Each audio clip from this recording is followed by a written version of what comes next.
Hey, how's it going? Hey, happy Saturday. How's everyone doing? How are you doing? What are you working on? Hey, man, what a great day so far. Great Saturday. Start with the weather here in Minnesota. It is nice out. It's right about 40, right above 30 at 40. Sunny, dry, just perfect. And I went for a long walk with my dog, the crazy one, Buddy. I took him for a long walk. He needs a little extra attention. He's pretty special. Took him for a long walk, and man, it is so nice out. So nice out. Hair's a mess, so I put this hat on instead of the other one. I don't know. I might switch if I get warm, but this is my cozy hat. My wife calls it my hipster hat, but no, it's just my cozy hat. So how's everybody doing? Happy Saturday, man. Follows, subs, people chatting. Thank you so much. I'll call it all out in a second. Just wanted to just open up and open it up to all you guys. If you're new here to the channel, welcome. I appreciate you. I see a lot of first-time chatters. Last time I saw tons of first-time chatters, so it's always inspiring to see. I welcome you and encourage you to join and share what you're working on. Let's talk about it. Internet chat time. I think I saw fly through in the chat. That's pretty accurate. Internet talk time. But yeah, so let me know what you guys are working on. You guys probably may or may not know what I was working on. This last about a week and a half, I've been kind of migrating and testing out a couple of logging servers. I have used all kinds. I mean, you name it: Elkstack, Splunk. Just R, syslog, R, whatever, logging just to consoles. I've used things that are specific to Rancher, things that are specific to Kubernetes. Even tried Graylog. Graylog was the one I was using for a while, which is fantastic, don't get me wrong. But I wanted something that was container first, cloud first, cloud native. And then I'll figure the rest out later. And what I've noticed with, a lot of logging systems that I use, they were device first or syslog first, and then they figured out the Kubernetes stuff or container stuff, which is totally fine. They're crossing. They're going both ways. They're trying to meet in the middle now. But I wanted something that was container first, just because I run a lot of containers. They all log out to standard out or standard air, and I want to capture those and ship them off to somewhere. So the last couple of weeks I've been just kind of evaluating a few things, and I think I settled on Grafana Loki for now. Things change, if you don't know. My infrastructure changes all the time, and to be honest, I still have Graylog running. Same time, I'm running them both right now, because who knows? Not that my logs are that critical, but when something goes wrong, first place they go is logs. What happened? So anyways, I've been working on that. I'm curious to know what logging system you guys use. I think I called a few out. Elk obviously is like the 100-pound gorilla, in resources and just in mind share and share across a lot of systems and a lot of enterprises. Great logging tool. I used it for years at a company I worked at. Nothing wrong with that. If you want to run Elastic, Logstash and Kibana, absolutely, it's fantastic. I thought I'd try something a little bit different. Like I said, I experiment at home. As a lot of you probably know or have experienced too, most of the things when you get into larger enterprises, a lot of the things are already there when you get there, or you don't get to experiment that much when you do get there. And so, home labs are kind of for experimenting. And so, I experiment at home quite a bit, as I think most of you do. So, but yeah, let me know what you guys are working on. Let me know what I can help with. I released a couple of things over the last couple of weeks. If you have help, or if you need help with any of that, or if you need help with something new we haven't talked about, let's talk about it. Let's chat. So let me get into the follows and subs. Man, thank you guys so much. And we'll continue on into chat. I'll rewind it. I'm going to rewind all the way back to this one. Still looks like it was from just before we started. Acnair, thanks for the follow. Appreciate it. Avocado Dude Straff, thanks for the follow. Appreciate it. I love names that are just words together. They make me laugh. Oberon, thanks for the follow. Appreciate it. Mafney, resub, tier 1, 13 month streak. Hi, how's it going, Mafney? How are you? How's it going? I think Mafney was first. We'll get to first for here in a second for sure. Man, Hype Train is going on too, and I'm sending. It's like Twitch is telling me to send out this emote, so yeah, I'm going to totally. Level 1. Thank you guys. Hype Train, so awesome. Crack Kitty, resub, Prime, 2 months, 1 month straight. Crack Kitty, how's it going? Thank you so much. Joranson, how's it going? Good to see you. Resub, Prime, 6 months. And Seagore, how's it going? Yeah, so many familiar names. Thank you guys. Has resub Prime for 12 months. Thank you so much. Really appreciate it. 1 year, glad to be here. Plus, I just found out Wednesday that we are going to have a baby girl. Just wanted to share that with anyone.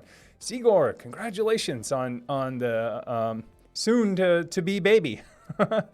Congratulations, man. Super happy for you, baby girl. That's awesome. That is awesome. So congratulations. You're gonna be busy. That's for sure. And I'm going with Xceller. That's what I'm going. Prime. Subscribe, Prime. Thank you so much for spending your Prime sub on me. Thank you. So yeah, what are you guys up to? What can I help with, or what do you want to chat about? Let's just chat. I'm gonna scroll up. I'm gonna see who was here first. I think I know who was here first, but I'm gonna, yeah, it was Mafney. Mafney with the sub and the hello. How's it going, Mafney? Good to see you. I said this last time. I'm going to get rid of some of this that you see, all of my bot spam. Dang, thank you so much. Jorgensen gifted tier 1 sub to Greg GF. Jorgensen, thank you so much. Thanks for the gifted sub. Appreciate it. And Greg F, thank Jorgensen for your gifted sub. Thank you so much. Man, thank you. But I was saying last time, I say this every time. Note to self, I just want to say like, hey, voice assistant, remind me in about 45 minutes to do something.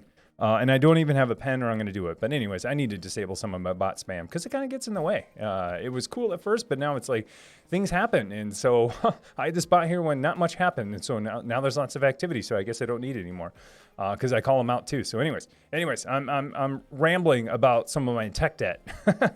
I have lots of tech debt. Believe me, Saturdays and Sundays are usually dedicated to my TechNet or patching. TechNet? Oh, no, not TechNet. It's been a while since I said that. Microsoft TechNet, tech debt. And so usually today is dedicated to patching and fixing stuff in the morning, and so are Sunday mornings. I gotta get this right. X's throw me off when they start with X's because it could be like a show or you just ignore them altogether. Usually you ignore them if they're sandwiched in between X's. Anyways, I'm gonna go with Xavius. That looks like Xavius. Woo! How's it going, Salvarius? PC Geek, Sudo. Yes, Sudo. How's it going? Manny, hello. How's it going, Salvarius? It's always DNS. Yes, it is. Absolutely is DNS. Go to Eagles. How's it going? First time chatter. Hi. How's it going? Crack Kitty, again, thank you. Crack Kitty. LOL, I have no idea. Same as always. Yeah, I hear you. That's kind of how I feel. I'm like, what time is it? What am I working on? I have no idea. I feel like I'm like, where should I be at all times? I have no idea what's going on. PC Geek, breaking things with my Proxmox server last night by doing an update. Ooh, which update? Ooh, I'm getting kind of scared. My interest is peaked because that used to be the case with me with Proxmox like 5. I got to a point where I broke Proxmox 5 so many times that I was like, I'm never updating again. 6 got surprisingly stable. 7 has been so far so good. I did do, it seemed like a tremendous update the other day. When I looked at my Proxmox updates, the list was so long I almost had to scroll, and I was like, oof, I don't know. I don't know if I'm going to pull the trigger on this. And then I said, update all 3 nodes and go for it. I used to be pretty cautious about it. I used to update one node, give it about 5 minutes, and does the thing still work? Update another node and do the same thing. And I used to lead with my Intel NUC because I have 3 nodes, 2 1U servers, and 1 Intel NUC. And the Intel NUC is, I don't want to say throwaway, but it's kind of throwaway. Like if something happened to it, super easy to rebuild. There's only 1 VM on there, or 2 VMs on there, and they get backed up just like the other ones. But that one is running less critical VMs. And so I usually lead with that one, update it, give it 5 minutes, and I'm like, that's good. You can tell how much I stress test this stuff.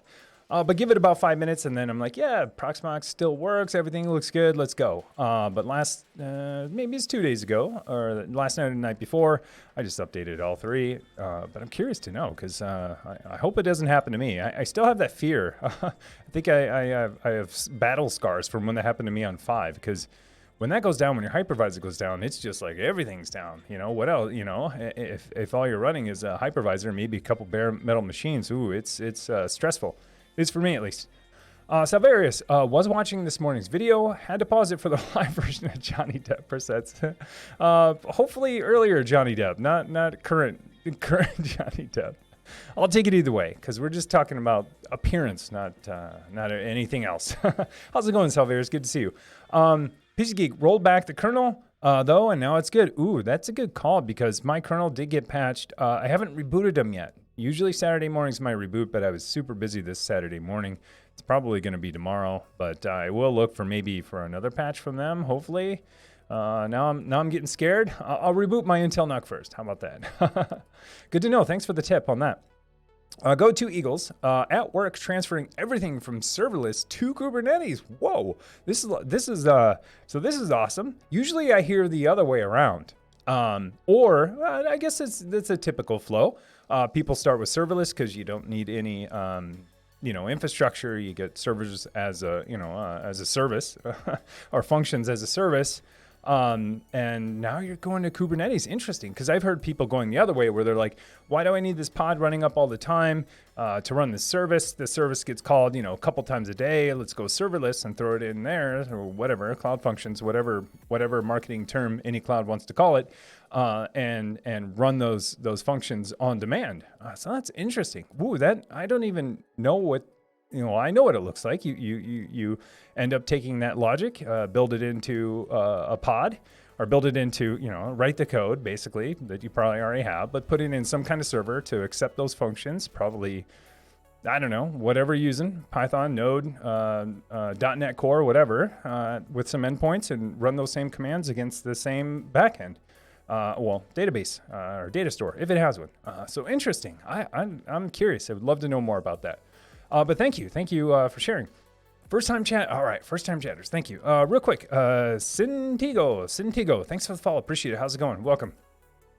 John and S. Hey, cool. It's internet talk time. That's the message I saw flying through. It is internet talk time. I like it. I should just name my stream that all the time. Internet talk time.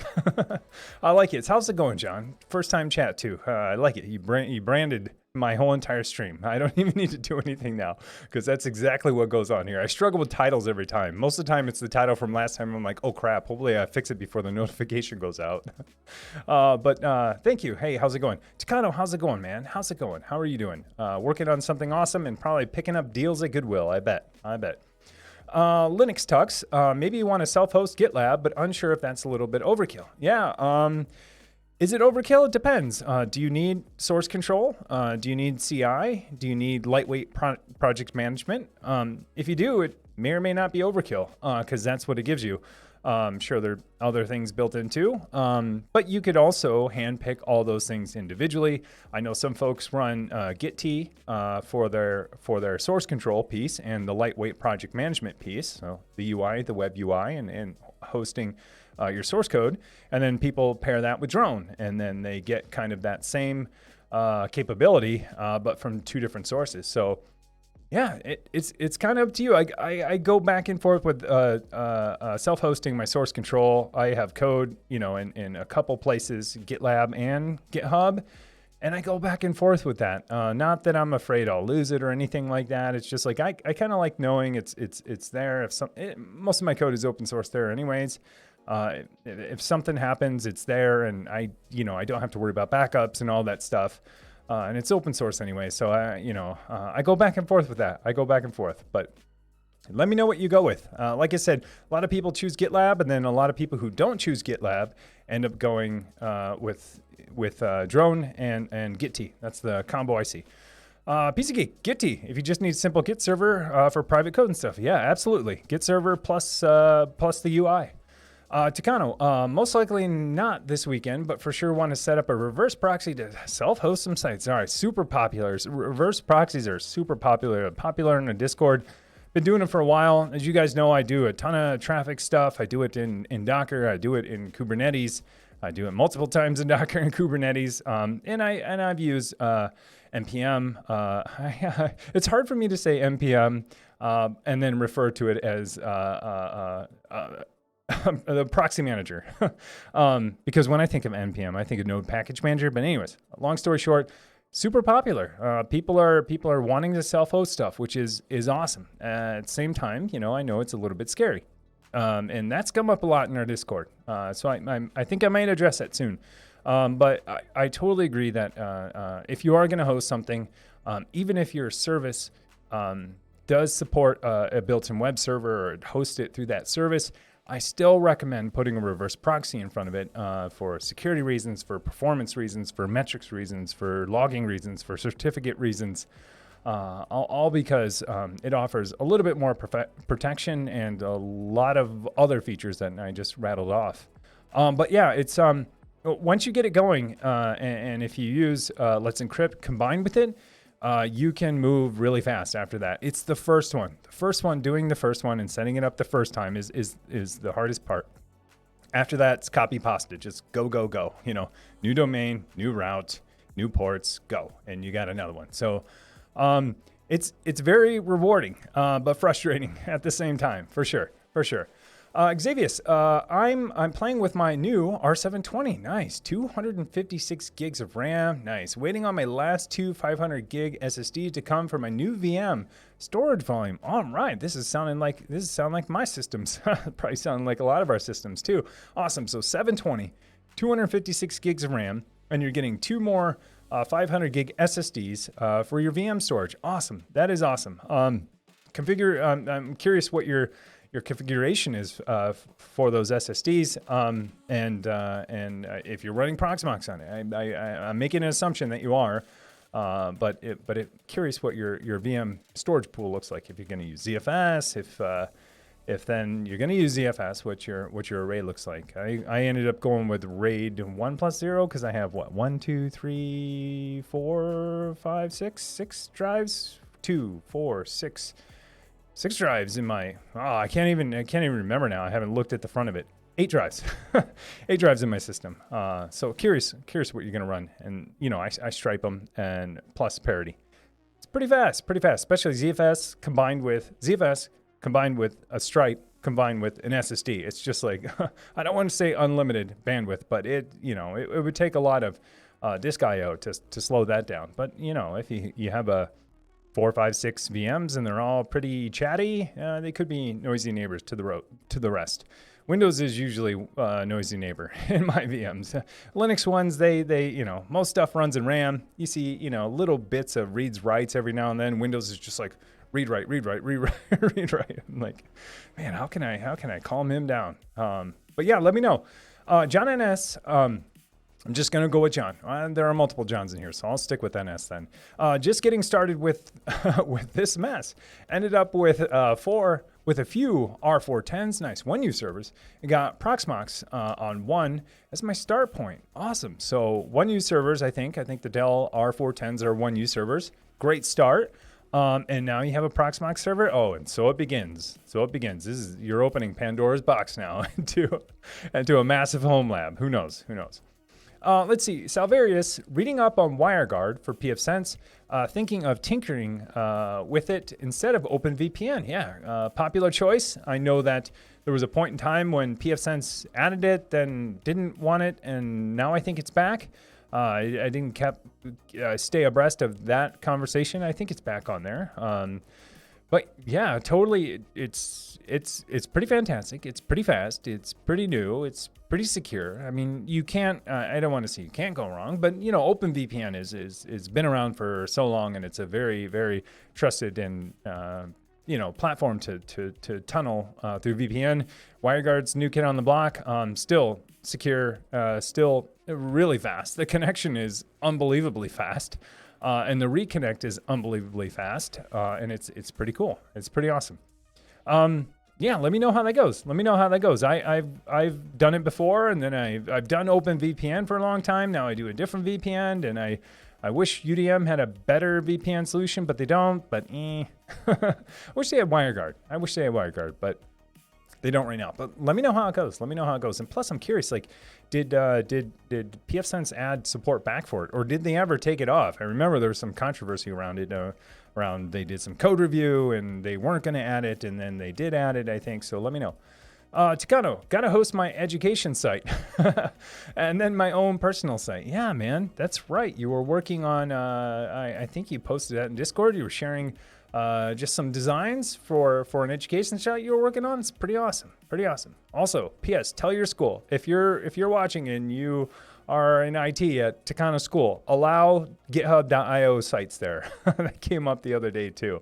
I think your school blocks all of .io sites, which includes GitHub.io. And if I was a kid at your school, I would be sad because I couldn't get to GitHub.io. I mean, I'm saying it because that's where my documentation is, but my documentation aside, blocking GitHub.io wholesale for a school just sounds archaic. I don't know.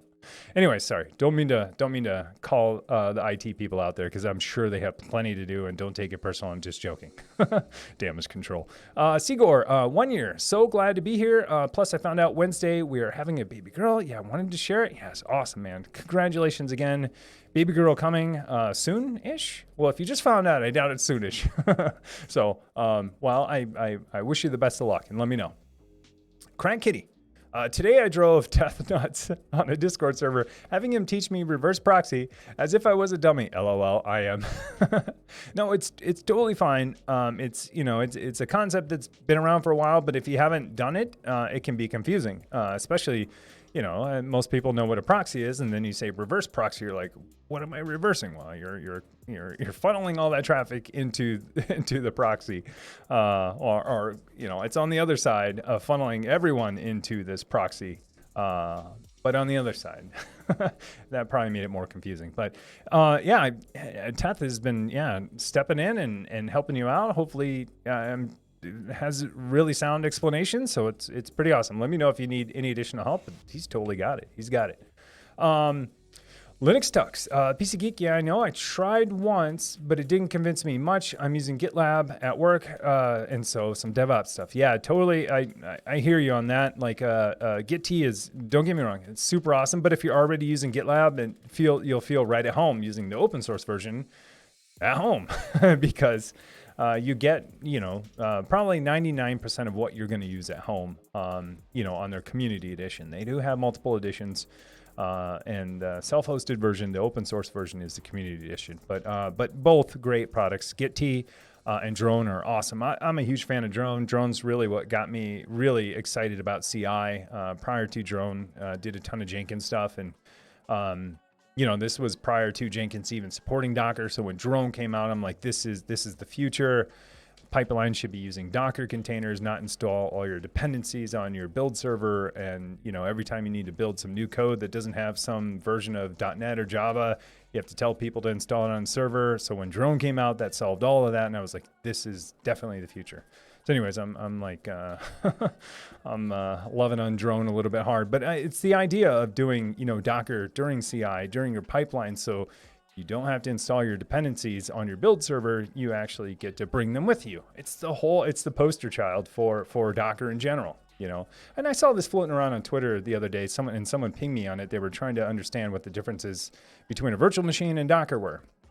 And, I had those same questions at first. Like, I was like, yeah, it's a virtualized process and all this. And, no, what it really boils down to, the differences between, Docker and a virtual machine, especially if you've never done Docker, is that, with a virtual machine, you're just virtualizing hardware. You're emulating hardware.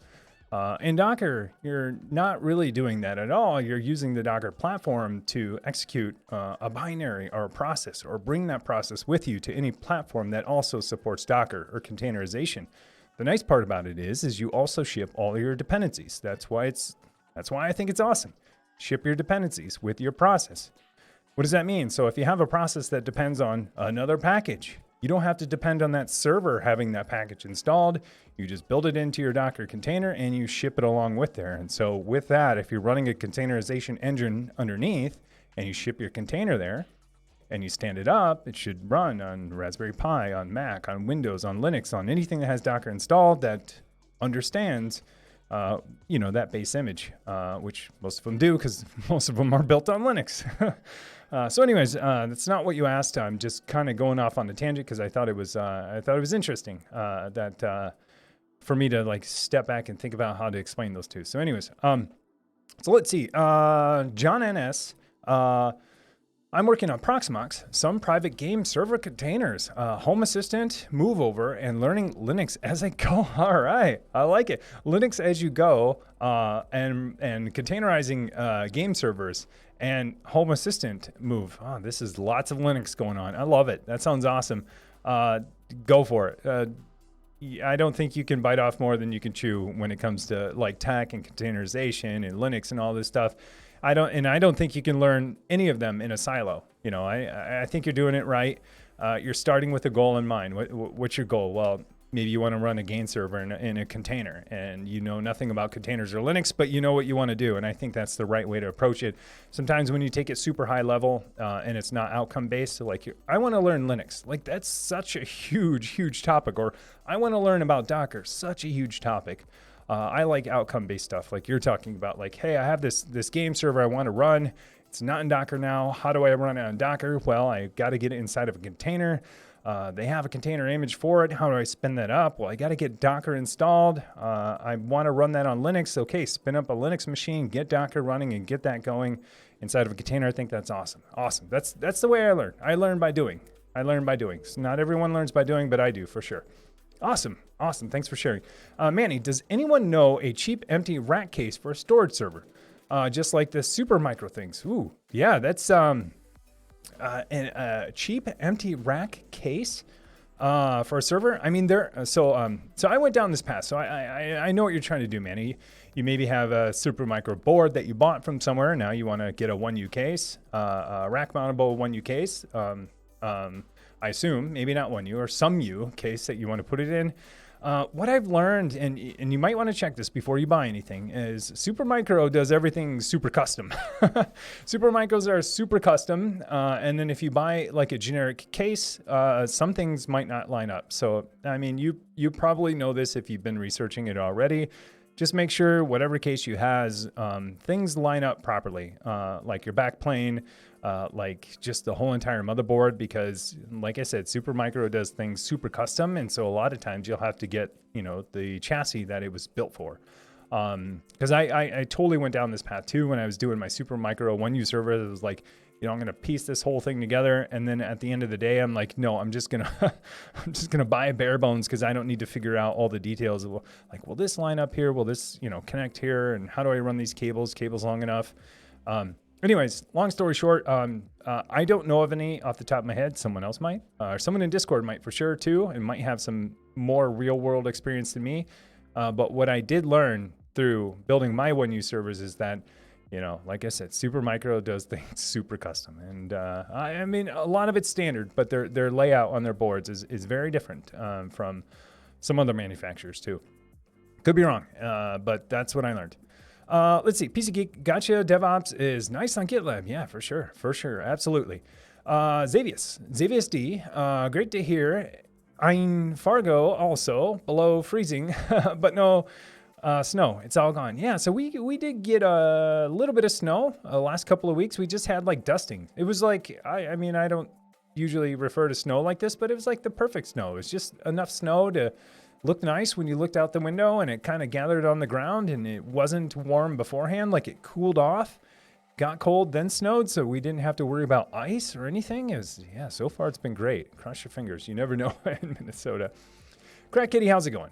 Harmless Saucer, how's it going? Hello from the UK. Currently 9 p.m. here, and I'm finishing up wall mounting my 9U rack case for my gear in the garage at my new house. Wow, would have gone better if the brick didn't turn into cheese. Yeah, I was gonna say, as soon as you say wall mount and rack server, I'm like, ooh, something's falling down. Something's falling down for sure. Or you got to get some lag bolts or some good support to make sure that stays up. So 9U case in the garage. I assume then wall mount. Yeah, wall mounting. Not even like surface mounting or ceiling mounting. Wall mounting. Ooh. Let me know how that goes, because I mean, I assume you're going to use huge bolts. You're going to bore a hole in there, and then you're going to try to lock them in, or maybe have a lag bolt that goes all the way through to the other side. Ooh, that sounds interesting. But then again, I guess if you had the right bracket and you had enough holes in it, it might work. But I've drilled into cinder block and cement and you name it here at my house, because that's what most of the stuff is. It stinks. Even lights outside, drill bits are just like, getting destroyed. Even ones that are, rated for cement. It's tough. It's tough. Well, good luck with that. I do not enjoy doing that. Even when I mounted my cameras, and had to drill these, 1/4-inch holes. I was just like, oh, this is not fun. It's on my list of things of not fun. That and moving. Moving's a big bucket of not fun. Spice Wolf. That's what I'm going. X. See, here we go. The X is surrounded. Then you ignore the X is surrounded, and then there's another X in there. So I'm gonna go with Ice Wolf. Two X's. I like it. All right. So my rule still applies. Cancel out all X's to get to the middle. Ice Wolf, how's it going? Sorry. I got my PF Sense issue figured out from a few weeks ago. Thanks so much for your help. Yeah, no problem. I'm not going to lie. I totally forget what the problem is. Was this one with the LAN WAN ports that might have been mixed up? Maybe not. Glad you got it fixed. Thanks for letting me know. Let me know if I can help some more. Go to Eagles. How are you doing, Tim? I'm doing good. I'm doing real good. Ice Wolf. Also, the home lab tour was great. Hey, thank you. Yeah, thank you. That, it's my former, the room formerly known as the grow room is now the server room. That's what I'm calling it, server room, because that's all that I'm going to put in there. Well, there'll be other things, but thank you. Yeah, it's that was a long time in the making, and I finally just said, because I had to redo the whole room, get power in there, and do all kinds of stuff, move all of my network. That was so long in the making. I finally just said, I'm just going to release it because if not, it's not going to be released till 2022. So yeah, thank you so much. Dr. Sprite. Sprite. Not really home lab, but still fun. I built a Raspberry Pi. Sure it is. Yeah, I'll bite. That's it could be a home lab. I built a Raspberry Pi Do Not Disturb light. I like it. It turns red when my camera or headset is on for work, letting my family know I'm on a call. I like this. I can maybe borrow that. My wife hears me though, because I'm like so loud. She's like, yeah, he's on a meeting or he's streaming right now because he's like yelling. Runs in my family. My whole family does it on the phone too. Like you could hear my brother or my dad on the phone from a block away, just like, hello. I got that trait too. But anyways, I like this idea. It's super awesome. So I'm curious on the integration piece. So your Raspberry Pi turns red or do not disturb when your camera or headset is on for work. So I'm curious, like, what the integration looks like. Like, how does your Raspberry Pi know that you're on a call? Is it querying some endpoint? The endpoint's saying, yes, he's live on a call on Zoom or something, or Zoom has some way to do it? Or is there some desktop app that's telling your Raspberry Pi to turn the light on? I'm curious. Like, is it a pull or is it a push? Are you using APIs? I'm always curious about how people solve things in the real world, not how I solve them, like in my imaginary world in my head. Let me know. Bep, what is it? Bep? Oh, I gotta get this. This looks good. Bep Pelly. Bep.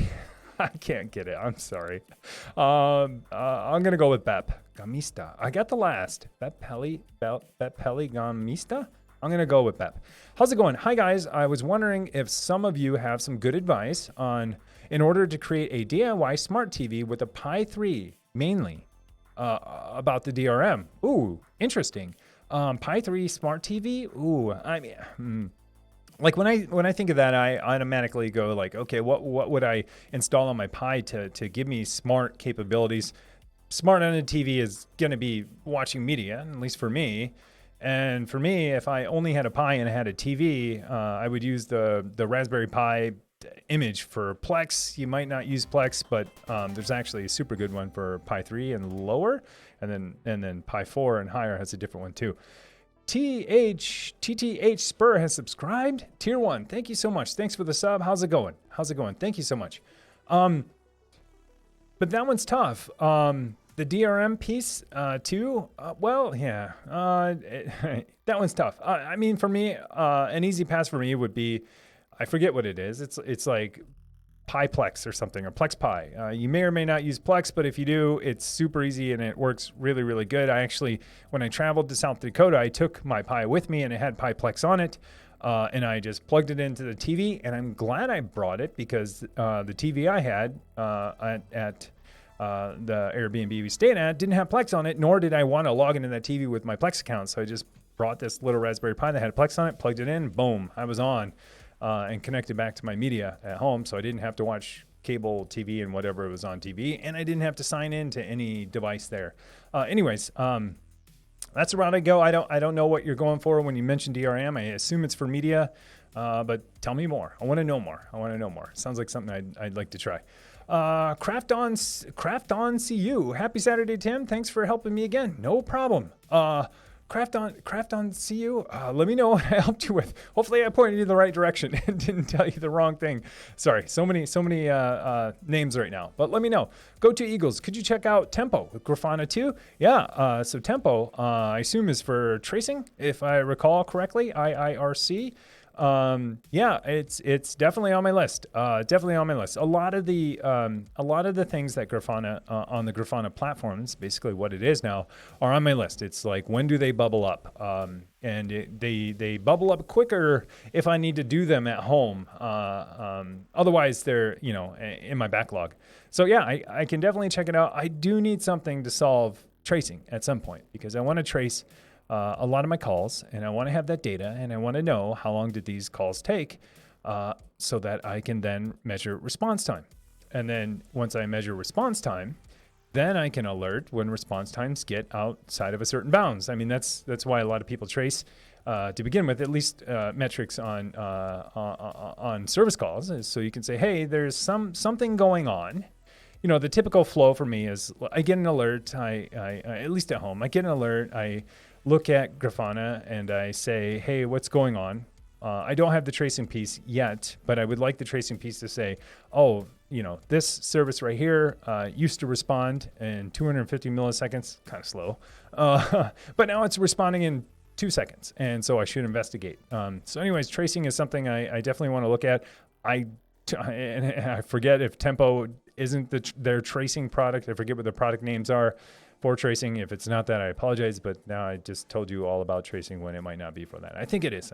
But either way, like I said, most of the Grafana stuff on their platform has been in my backlog for a long time. I did some stuff on Prometheus and Alert Manager, specifically for Rancher, but now I'm pulling that out of Rancher-specific stuff and making it more applicable to most people, as long as you use one of those. So thank you. Craig Kitty, whoa, that's cool. I need one of those. Yeah, I do too. CloudWatch sad. CloudWatch, what's CloudWatch? I don't know. I don't know what CloudWatch is. Fatal Papillon. Names today. Words are hard. Hey, thanks for the follow. Appreciate it. The Shoot Dog. Dr. Spite, my 16-year-old would love that for when he's playing a game online with friends. Keep the adults from barging in. I love it. That sounds great too. And if I was 16, I would love that too. You don't want mom and dad busting in when you're kicking butt on a game. No, you got to give them some kind of heads up so they can mute the microphone so you can't hear parents. So they seem a little bit cooler. No, that is awesome. That I might be able to, I can figure that one out, especially if they're streaming. I can figure that one out, how to turn the light on. The game part, I might be able to too, as long as they were like playing on PS5 or playing on some game where I could query to see if that person's online. I could totally solve that one. The one that we were talking about earlier, Dr. Sprite was talking about, it depends on the chat communication client and if they have an API. So super curious about that. PC Geek, that's what she said, yeah. Oh yeah, it's PC Geek. All right, I like it. You got your twist. You got your whole twist emote. I like it. First time chat from viewer. Kimpton, how's it going? Hey Tim, I'm rebuilding my home lab focused around deploying and meshing microservices. All right. Give it a read if you want to brainstorm some ideas from me. I put a message in your infrastructure channel on your Discord. Want to try? If you want some of my requirements. All right, yeah, I'll definitely take a look at it. Meshing microservices is something that I've been investigating too, primarily because at some point I'm gonna go hybrid cloud. I mean, don't know when, don't know soon, but or how soon, but it's inevitable for me at some point. And not just because I want to do it, it's because I want better availability, and I want to be able to shift my stuff around from cloud to cloud. And if I do get partially in the cloud for some of my services, I want to be able to shift them around based on price that month, or price in general, or specials, or promotions, or credits. It's like budget cloud. And so service mesh, microservice mesh would help me do that, because then I don't open up tons of ports. I allow my a lot of my microservices to communicate through each other through some secure tunnel, and it sounds awesome. So yeah, for sure. Experimenting at home. Yeah, for sure. Dr. Sprite, yeah, but it's been fun trying to figure out how to put it all together. Tons of Googling to piece this puzzle together. Yeah, I'm still curious what the pieces of the puzzle are, for sure. Xavius, Xavius, yeah, that's it. Xavius D, Xavius. Let's see. Techno Tim, I passed my H310 through to TrueNAS VM and use all 5 of the 8 bays with 10K RPM hard drives in it. Can I use the other 3 bays with my SSDs as a ZFS volume in Proxmox for VM storage, or does passing the H310 through to TrueNAS lock everything? Yeah, it does. This question comes up a lot. Last I checked, because I wanted to do that same thing. I want to do that same thing. I mean, I have a disk shelf with 24 bays, I wanted to do exactly that. So you're asking, hey, if I pass my whole entire HBA controller, so let me reel this back. I'm running a hypervisor. On there, I have TrueNAS virtualized. And I have an HBA controller installed on the host, and I pass that through to that guest. And that HBA controller is connected to 8, 10, however many drives. And I want to know, can I use some of those drives still on the host to then pass through to guests? And, I looked into this when I was doing it originally, and I couldn't find a way. The way to do it is to pass individual drives through, which may or may not be how you want to manage that, especially if you have lots of drives. So the salt, if you really want to do that, if you head set on doing it, you would not pass your HBA controller through.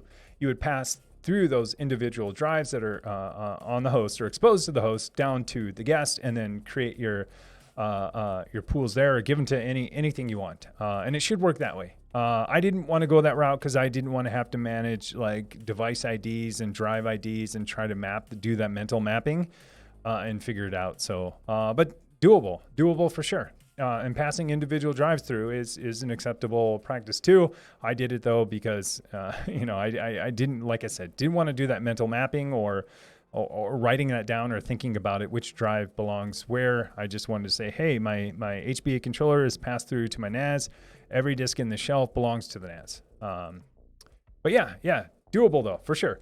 PC Geek, Tim, you seem to have a bunch of coffee today. I have a lot of energy today. I do. I think this is helping out. So as you know, I'm a huge fan of bubbly water. And this one that I have, I didn't realize this when I bought it at first, but it has caffeine in it. And I did have 2 cups of coffee. Then I took a long walk. And then I've had one of these, half of it. So I'm about 3 cups in already today. Yeah, I ton of energy. I think what helps me on the energy, and I did this 2 weeks ago, because I want to. I don't know. I think what helped me, and I learned this a couple weeks ago, is like go for a long walk right before the stream, because then I'm not like staring at the screen right before I stream, but 2, it just kind of like energizes me. It seems counterintuitive, you do quote unquote exercise and then you have more energy, but that's what I feel like. So, and plus like it's a good day. It's a good day. Xavius. All right, Xavius. But most people say Xavius. I'm going to go with Xavius. Xavius, thank you. Xavius. I like it. Xavius, thank you. Jorgensen, always happy to support Techno Tim. Thank you. I have used do this with the first Linux video about 15 more times since the last stream. I should have memorized it now, really. Yeah. Yeah, thank you. Yeah, you've been a long time. Been around for a long time. Thank you. I appreciate it. Geisterkind.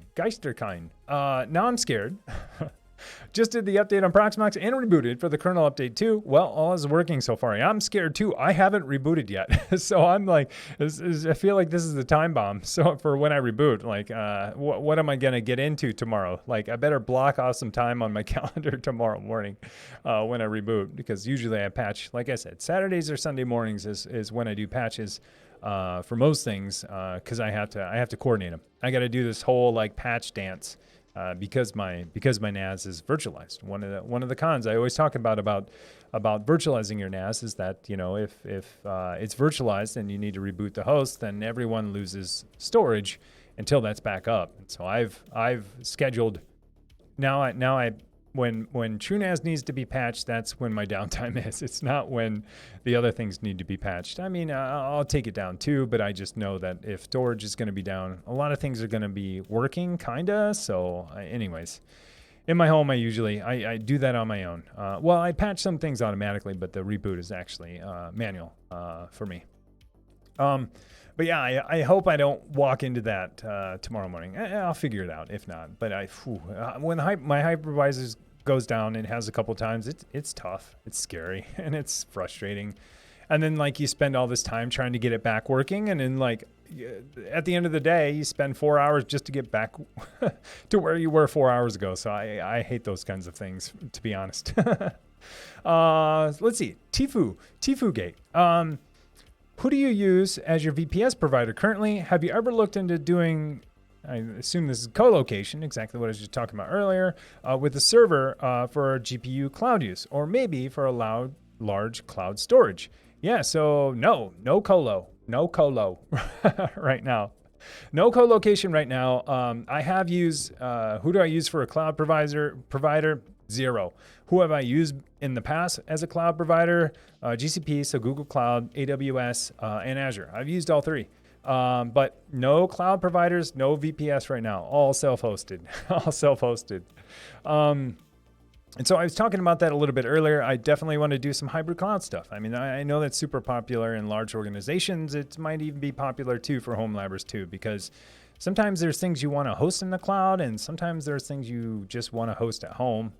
For whatever reason. A lot of the reasons we were talking about earlier, maybe some people don't want, public traffic coming in. They don't want to poke firewall rules open. And so if they put this in a VPS or in the cloud, then it's like, okay, well, if that gets hacked, whatever, have at it. Have at GCP, on this one resource that has no data and can't get anywhere anyways. Albeit you should still, design your services and systems in a way that they don't get hacked, but you can mitigate a lot of the risk by doing that. So that's why I think it's popular too. But yeah, for sure. But no VPS right now. But like I said, use GCP. I've used Azure, used AWS, all in the past, a ton. Crack Kitty, reverse proxy being scary a lot on Discord is like 99% me, and they're saying it every time we talk about it. LOL. Yeah, no, it is, and it's coming up again. It is for sure because just because in general, I mean, what's the most secure way to host something at home is don't host it. Don't open the firewall rules to begin with. End of story. Done. I feel like it's that meme. Where you're turning the page and it's like, what's the best way to self-host something at home? Page 2 says, don't self-host stuff at home. I gotta make that meme. But yeah, it is scary. But if done properly, it's just as safe as anything else. Just take proper precautions, which we'll talk about here soon. Tfue Gate. I've been trying to install Nginx Proxy Manager. Yep, and now I'm referring to it as NPM. I can't do that anymore. I already have one NPM. It's Node Package Manager. Nginx Proxy Manager web GUI, but keep getting a bad gateway error. We'll have to post to help in Discord. Yeah, a lot of folks use it. In the Discord for sure. But it would be interesting to see the specific error too. Maybe I can help. I used to use it for a long time. Fine product for sure. And super great at what it does. Trying to solve a lot of the same problems that all reverse proxies are doing, except for they give you a really great UI to do it too, which is fantastic. It's like, okay, they took a lot of the config management stuff you have to do in a CLI out and put it in a UI. So it's fantastic. Let's see. I would recommend using Cloudflare and get a wildcard cert for NPM. Otherwise, you can run into renewal issues from my experience. Nice. Yeah. You're saying get it from Cloudflare. Yeah. That was one of the reasons why I stopped using Nginx Proxy Manager, because I don't think at the time when I was using it, they supported wildcards at all. Maybe it's changed since then. But yeah, I mean, you could always also then get a certificate like you're mentioning from Cloudflare directly and install it on your machine, and then just not even use the Let's Encrypt version of it, and you basically have your reverse proxy with Nginx and without even using Let's Encrypt. So yeah, absolutely would work too. Techno, reverse proxy does allow me to use subdomains, correct? Blank will take me to the main page. Say blank will take me to the code server. Subdomains, yeah, no, it's totally get it. Techno, I know where you're going. Yeah, so I mean, I have a video on how to create basically wildcards and use them internally. You could use them externally, really, to anywhere. But yeah, you if you get a wildcard certificate, you can use it to protect the whole entire that root domain. So if it's example.com, you could protect, link.example.com or test.example.com. And they're all covered by that, wildcard certificate. I use them in a way that I create a subdomain here internally so I can refer to my services as this internal name that's not exposed externally, but then still get certificates that I could use for my internal services here. I have that same pattern, but I put another subdomain like local. So I'll say test.local.example.com or link.local.example.com just so I can use certificates here internally too. Do I need to? Who knows? But I like to. Kind of goes back to what we were talking, I think, in the Discord earlier about sniffing packets. So I use SSL even for everything here internally, because who knows what device is on my network and sniffing packets. And if it's not over SSL, it's consider it gone or everywhere, not gone. But yeah, let's see. Xavius. Oh, you just told me how to say it. Xavius config as follows. 2 128 gig SSDs, ZFS mirrored to run Proxmox TrueNAS. Okay. 3 500 gig SSDs will be striped parity on ZFS. All right. Then 5 900 gig 10K hard drives for fast 10K. I like it. Fast 10K storage. And they've got then I've got the NetApp 2246, all right, and a 4246 ready to be filled. Jeez, I think I may fill the NetApp 2246 with 24 more 900 gig 10K hard drives because I can. Wow, that's a lot of stuff. 900 gigs? Oh my gosh, I assume that's that's a lot. Oof, yeah. Ooh, that's going to be a lot of heat and power too. But man, that sounds really awesome. I'm getting close to filling my 8 drives that are in my storage array. I don't know what I'm going to do next. Either buy higher density drives or just pack 8 more in there. I can only do that 3 times before I'm out because I can only afford 24 discs in there, or I can only fill 24 discs in there. But you have one on backup. That's a lot of storage. Curious what you're storing. Awesome. Jorgensen, Tucano, you can use folders in NPM, but subdomains are much easier. Oh yeah. Paths are, that's true. You can do paths too. So good point. So Jorgensen's saying, hey, you can use folders in NPM, which I assume maps to a path, so a route path. So if you want to say example.com/link and example.com/test to use paths, which I think you're referring to as folders, in NPM, which would kind of give you the same outcome. I mean, they'll be the same top level domain, not a subdomain, but then they'll be on a path. Yeah, that would totally work too. But then you have to solve like some routing issues sometimes. I don't know, maybe NPM does it well, but you have to solve routing issues. Like some services are like, hey, like what's this extra part in this path, and get all super confused. I'm sure that's super easy on Nginx Proxy Manager. But those are some of the things I ran into when you add paths to services that aren't expecting it, although it shouldn't even really care because that should be the root of where it comes in. But then sometimes like query params and all that stuff. Anyways, I digress. But yeah, absolutely. You could do it, solve it in paths too, for sure. Salvarius, Netgate added WireGuard back as an optional package added. All right, that's what we were talking about earlier. Thank you for filling in on that. Tucano, all .io websites are gone. I know, that's so sad. Luckily, .dev is not blocked. All right, I can host my documentation on .dev so Tucano can get to it. And all the older domains such as .com, .org, etc. Are still good. Yeah. Sadly, those are the most expensive, or more expensive. Yeah, I totally agree. .io, if we're going on price base, I think .io are the most expensive. Those are like $60 a year. It's some like egregious amount because they know like it's all tech startups. They're like, yeah, only tech. I mean, I don't know what their, what the reasoning is, but they're probably like, only tech companies use .io, and they have a lot of money. So we're going to charge $60 or $70 a year for this .io domain. It's so crazy. But they're pretty expensive. So if we're going on price, they're more expensive. So you should tell your school, hey, these are expensive domains. We got to let them through. Shoot Dog Takano, thanks for letting me know. We'll change the content filters here shortly. Yeah, awesome. PC Geek, it was my 2019 server VM that had an issue. Okay. pfSense installed on my Zotac mini PC. Just need to configure interfaces. This would be perfect mobile router IPsec client. Yeah, for sure it would be.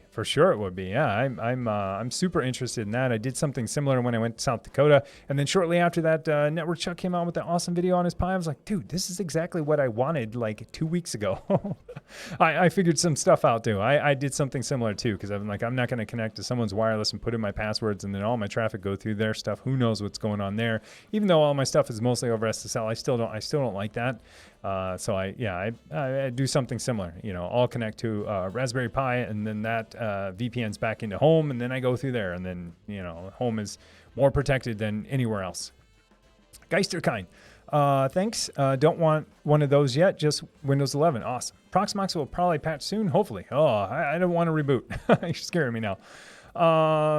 John, worst that can happen is I break everything and start over. Yeah, that is true. That's true. But for me, it's like, I can't start all over. I was just thinking about that the other day. Like, there have been so many points in my home lab where I'm like, yeah, I just rebuild it, start all over. And now I'm kind of at a point where I'm like, there's no easy way to start over. It's always going to be just this slow, long migration to other things. Like my home lab is at least for now, pretty solid. Architecture's pretty okay. I mean, for me, and what I have running is pretty stable. And I'm just like, this is just going to be like a slow evolution of stuff. I feel it's like Windows 10 or something, and around for 6 years and it never gets an update. It's just this slow evolution. I mean, like most software in general, I feel like my infrastructure is starting to get like that too. It's just going to be a slow evolution now versus like a big bang, like move hypervisors or move everything off of Kubernetes. Like that stuff's not happening soon. It's going to be, okay, update Kubernetes, maybe hybrid cloud. So just a lot of slow changes. I was thinking, like I said, the other day, I was like, man, if stuff goes down, one, I could restore it all. I have backups, but what a headache that would be. What a headache that would be, for sure. I'm sure it would be for you too. Xavius, Supermicro equals super expensive in my opinion. Yeah, it is. It can be. Yeah, it can be. It just depends. I mean, if you're comparing new Supermicro to use Dell stuff, sure. But I found it pretty comparable on new systems. Apples for apples, comparable for sure. But yeah, I totally agree. You're usually not getting deals unless it's something pretty antiquated for sure. Discord links, thank you. That's a cool idea. The DnD Light, I totally like it too. Yeah, for streaming, even like on live. Heck yeah, that's where I was going, PC Geek. I was like, I know how to do that. I know how to query to see if someone's live on Twitch. I've done that work. I know how to query stuff on YouTube. Most open APIs I know. It's just the chat communication client. When you're on a call, I don't know that one. So I don't know if it's, my interest is still piqued. I need to know this. TTH Spur, thanks for help on Discord. Yeah, no problem. There's so much great help on Discord. It's fantastic. There's so much chat going on. I love it. I wish Discord would fix their threads because their threads are pretty bad. I'm not going to lie or sugarcoat it. I'm like, just copy exactly what Slack does, please. Please, Discord, just copy exactly what Slack does, and then threads will be solved. And and then people will use threads because it's harder not to. But anyways, I'm not going to go on a tangent about Discord because I love Discord. And if my only complaint about Discord is threads, then they're doing pretty good. So, but anyways, yeah, absolutely. Lots of great help in Discord. And there's so much chat going on, especially, nights and weekends. It's awesome. It's awesome for sure. The next is 7. Hey, Tim and Home Lab enthusiasts. All right. Hey, how's it going? First time chat. How you doing? Another first time chatter. Akner. For me, it's not home lab, but more van lab. Oh, all right. I like it. I live in a full-time self-converted van currently in Finland, running 2 Raspberry Pis, 3 and 4, 4 terabyte hard drives with a few Dockers for backups, GPS tracking, Jellyfin, etc. I am looking for a NUC for an upgrade. Also running TrueNAS at home and syncing to it. All right, home. I thought you said you lived in a van. I know what you mean. Your home base, wherever that is. That is awesome. Van Lab, I like it. I like it. New hashtag Van Lab. Hey, Martin, thank you so much. Martin gifted 5 tier 1 subs. Dude, thank you so much. So generous. Martin gifted to Dr. Sprite, the Shoot Dog, Mr. Pan Delicious. Oh, that's what it is. Now that it's a little bit bigger. Mr. Pan Delicious, I like it. Nam 4D and Lord Garden Gnome. Enjoy your gifted sub from Martin. Dude, thank you so much. Really appreciate it. Thank you so much. Oh, yeah, awesome. Going back to the Van Lab, that sounds awesome. I'd love to see a picture of this. I see all these, I fantasize about like living in a van and like having all of this tech in there. And there's so many, there's like van life on YouTube, which I'm just like, these are so awesome. But then like, I'm thinking like, yeah, but then I'm just in a van. But you get to see and do so much and solve a lot of different problems, and you get to live minimally. A lot more minimally than if you live in a house, I would assume, because you can only carry so much with you. So sounds awesome. I want to see pictures for sure. Xavius, map the drives through, which is what I do in my current setup because I have the K CPU, which doesn't allow pass through. Gotcha. Yeah. So yeah, it has to support VT-D, which would be on the K. D is for IOMMU. Yeah. So yeah, good call there. PC Geek, so you're Electro Tim today. Yeah, I am charged. I want to grab a drink of this water, but I'm like, how much caffeine do I need today? Actually, I do because my throat is dry.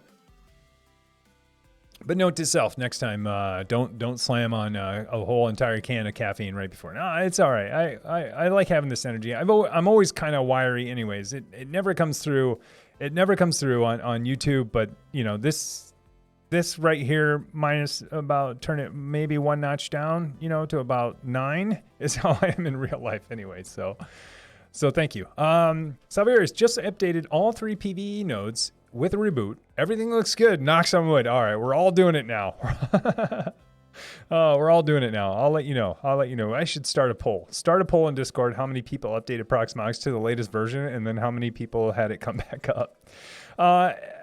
Al Jaxis, I've updated all 3 nodes. Oh, I just said that. Oh, wait, no, that's the same thing. I've updated all 3 nodes in 1 home lab and in 2 in DC, and they're all good. Gotta love 2FA that they added. Yeah. PC Geek Provisioner. When we get Tim talking too fast. Yeah, banana. Yeah, sometimes I do talk super fast. It's usually when I get really excited. That's when you can tell I'm talking really fast.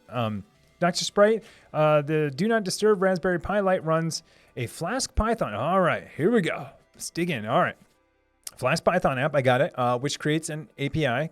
Totally get it. Then on my PC, I have a PowerShell scan the registry to see when the headset or camera are on. If on, notify the API. It's a program agnostic, so it works on Zoom, Teams, WebEx, and even listening to YouTube on a headset.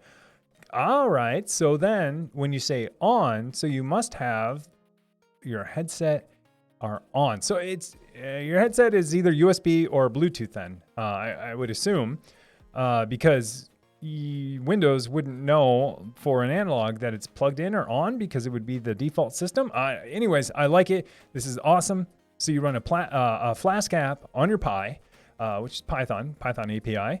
And then PowerShell must scan every 60 seconds, every minute or 30 seconds to look for a registry key. And if it finds that registry key, it says, hey, your headphones are on. I'm going to post to your Flask app endpoint on your Raspberry Pi and turn a light on, or tell it to stay on until a certain amount of time. And then it's going to scan your registry again. I like it. And then it will post that Flask app again when it does or doesn't find some key it's looking for and turn it off. Oh, it's so awesome. I love it. I love how people sell stuff like this. Because it's like there's no official API, so you just use what you had. You're like, okay, PowerShell script found this registry key. Okay, I turn my headphones on and off. This bit flips on this key. Awesome. I know how to do it here. Do it on the Pi. Send a post body message with some key in there, or a get or a put or whatever you want to do, whatever HTTP verb you're going to use, and turn it on and off. That is awesome. Awesome. Thanks for sharing. TTH Spur, Techno 10. I also had a question about making code for banning and timing out. I've been having issues with it. Becomes an error when I try to say a word to try those commands out. Oh, okay. Let's see. Also, hey, Exor, dude, Exor, dude, how's it going, man? 15 months, dude. How are you doing? Exor's resub, tier 1, 15 months. How's it going, Exor? Good to see you, dude. How's it going? It's going excellent, my friend. Let's see. A question about making code for banning and timing out. I've been having issues with it. It becomes an error when I try to say a word to try out those commands. Oh, I see what you mean. Yeah, I see what you mean. Dude, Sweet Deck. Whoa, Sweet Deck. Dude, thank you so much. That Mega Man, I've never seen that color. I guess that color works. Dude, 1600 bits. Dude, thank you so much. Sweet Deck, thank you for all the great content. That Mega Man, I've never seen that color. I made that GIF years ago. So thank you. I appreciate it. Appreciate the bits. And I also appreciate that you got to see that Mega Man color. Because I color coded them all to bits color. So I appreciate it. Anyways, thank you so much. I appreciate it. Thank you for great content. I love making it, to be honest. It's super fun. It's kind of like, I don't want to say like Christmas, but you know, I get so nervous. Like last night I was working on this and I was like, I mean, honestly, I was still editing last night. I was getting everything together. I was making my stupid thumbnail. I'm going to call it stupid thumbnail because it was stupid because I had something else in mind. I'm like, no, I'm just going to make something ridiculous and creative because that's what I want to do. I want to make something, you know, I want to draw and fill some stuff in. And anyways, as I was doing it last night, you know, I always get nervous in the morning and I get up and I prepare the rest of the docs, the accompanying docs. Sometimes I do them the night before. You know, and it's scheduled to go, and I just never know how it's going to work out. And that's just part of the fun. Like, is it going to flop? Is it going to do well? Is it going to take off on day 10 when, you know, Linus or Network Chuck do a similar video? Or is it going to do well on day 1? Or is it going to do well on day 30 or day, 400, like some of my old Proxmox stuff? You know, as soon as Network Chuck did some stuff, those took off. I mean, Craft Computing does them too, but it's super fun. I really enjoy it, and not even for just like the analytics and looking at stuff. I enjoy it. I it's the only creative outlet I have. I write a ton of code. I'm a tech person, and so it's my way to be creative and share stuff and create something and like put it out in the world and say, here, I made this. Not only did I think about it, and not only did I, do this at home, but I made this to share with you. And there are a few things in this world where I get to do that. So thank you. Anyways, I'm getting all super sappy, but and getting like all introspective and stuff on why I create content. But no, I think it's fun. I started out just documenting stuff, and now I'm just having fun with it. So I'm glad you like it. I'm glad you like it. I try to do stuff on the fringes of what people normally talk about, but I don't know. It's going okay so far. So I appreciate it. Anyways, thank you so much for the bits. So going back to you, Spur. I've been having issues with it. It becomes an error when I try to say the word to try out those commands. So I assume what you're doing is you're making a Twitch bot. You have a list of words that match a group of bad words. And when those bad words happen, you want to time someone out or you want to ban them and then or progressively time them out until they get banned. I can help with that. It's hard without seeing the code. It's hard. I know that not everyone wants to share their code. Ping me in Discord with an example, and maybe I can follow up with how to do it. I have lots of Twitch bots. I haven't done anything with banning or timing out. I'm more of a delete and tell the person. But I can see where you would want to time out people and delete people for sure. And same with Discord. It's very similar. I've written bots for Discord, Slack, YouTube, and Twitch. So I can definitely help. So let me know. And that's tough too. If you're testing it out and then you ban yourself, well, that might be it too. If you're testing in your own channel with your own bot and your own token, I don't think you can time yourself out, or I don't think you can ban yourself. Maybe I just uncovered the problem right here. Create a bot account that's not you, that joins your channel as that bot account. And then maybe you can test it that way. Actually, you actually would have to test it. Yeah, it's kind of hard to test. I don't want to say it's hard to test because then you would need a third account to actually test these commands on. But a word of warning, if you're saying stuff that you would ban for, that also might be stuff that Twitch would ban for too. So you got to be careful. I have not banned myself, but I have like shadow banned myself from I shadow banned my test account from my own account when testing out something similar, and didn't realize I was shadow banned until I had chat windows open in both screens, and then I realized I'm not even seeing the chat that I'm passing in. So shadow ban is when you guys know what it is, but on Twitch, sometimes you can get shadow banned to where you're saying stuff in a chat room and no one's seeing it but yourself. But you don't know that because you're shadow banned and it looks like you're still participating in a conversation. Anyways, ping me on Discord. I've done tons of this stuff, playing with my bots too, so let me know. First time chat from Master User. I'm going with that. Hello, Tim. Thank you for all the content you put out. Thanks. It's helped me tremendously. Hey, thanks for watching it. Thanks for sharing it. Thanks for engagement on it. That's all I could say. Thank you so much. I appreciate it. But I appreciate you too coming into the chat to tell me that too. Appreciate it. Crack Kitty, are you on Discord? I'd love something like this. Alternatively, I could probably do something at home assistant with the light bulb that's directly outside my room. However, my family, anything with a padlock won't stop them from coming in anyway.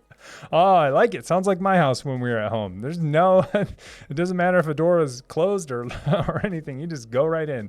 I like it. I like the home assistant approach. Again, yet again, another way to solve this problem. You have home assistant at home. Home assistant is pretty smart. It knows status of a lot of devices. It might even know the status of some device that's plugged into your machine over there, or the status of you on a call or something like that.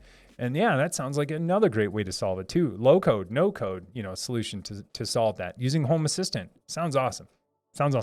All right, guys, I went way over. I'm going to look for direct mentions just to make sure that I don't skip over people who are talking directly from me. I mean, I assume you're mostly talking to me, but I'm going to look for mentions here real quick because I want to stay true to the kind of an hour. So, dude, Sweet Tech. Dude, thank you so much. Dude, there it is again, twice in one day. Dude, thank you so much. Yeah, man, that Mega Man Aqua looks so great. Anyways, thank you so much, dude. Thanks for the bits. I appreciate it, man. Thank you. Xavius, they were originally slotted for Chia storage, but I'm just leveraging trading crypto instead of mining it. Oh, there you go. Yeah, so I was going to say those disk shelves in general are pretty hot right now for Chia. If Chia's still hot, I kind of think it is. Like it came in with a bang, and I think it's still going, but I rarely hear about it anymore. And I know my brother, and I think he went back to it, but I think he went to crypto again too. So I wonder if it's still as hot as it was before. Al Jaxis, Techno 10 video idea on how to deploy blank on a self-hosted cluster. Ooh, if I only knew. Ping me in Discord what that is, because it's going to filter out stuff like that for sure, for links, anything with dot anything. Let's see, any mentions. Here we go. First time chat. Minir T, Tim, are you thinking about DNS failover in the near future? Yeah, I kind of already am doing it. Failover is sounds fancier than what I'm doing. Kind of, yeah. So higher availability. How about that? Higher availability. It's a different kind of HA. It's more than not higher availability. I don't know, but yeah, I do. I have one in my backlog. It just keeps getting bumped down, for sure. But I have something on, I have something on Gravity Sync with Pi-hole. So keeping two Pi-hole systems in sync, so you can have two DNS systems that are synced up. That doesn't, those are two different systems. So it's not, it's not your traditional load balanced DNS or failover per se. But you do get a primary and a secondary DNS, and you can keep them in sync. So I have something out there for sure that might get you by until what I have in my backlog of what I want to do, what I'm already doing at home. And I talked about in my home lab tour.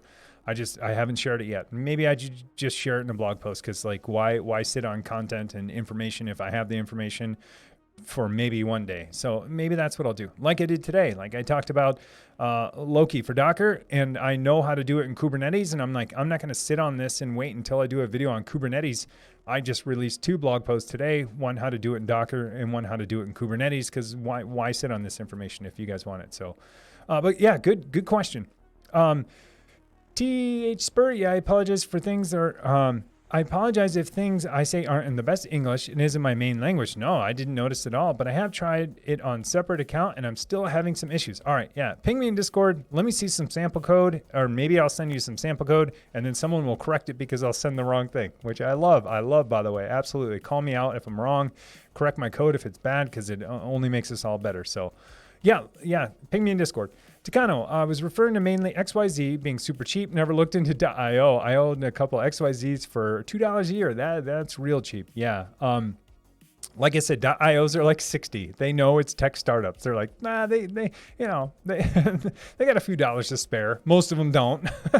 No, most of them don't. It's, it's all Silicon Valley that makes you think that all tech startups are like booming and have so much money and they're bleeding cash. That's not the case. Master user, I have a question about getting stuff up and running fast in case something breaks. I'm using Docker to run a bunch of stuff for home automation and I want to back everything up easily. I know I can upload all my retained data, but then I need to handle every single container separately. I'm using a VM with the most straightforward way to back up everything with one command and just restore it if something breaks, or should I bite the bullet and look into each container and try to back that up? Yeah, good question. This is, I'll answer it because I'll tell you what I do. So for all of my Docker containers where I mount a config, so if they need a bind mount volume from the host to that container, I put them all in the same place. Like I have a folder called Docker_volumes. You see it in all my tutorial. That's really what I use. And then in each one of those folders are all of the services that I use and all of the Docker compose YAML files to create those services. And then I also bind mount the directory there for it to persist its data there. Sometimes I create a data folder inside of there. And then I back that whole thing up. And that's how I back it up. And so really, even though, I have a Docker host, I could delete that whole entire virtual machine, spin up a brand new virtual machine.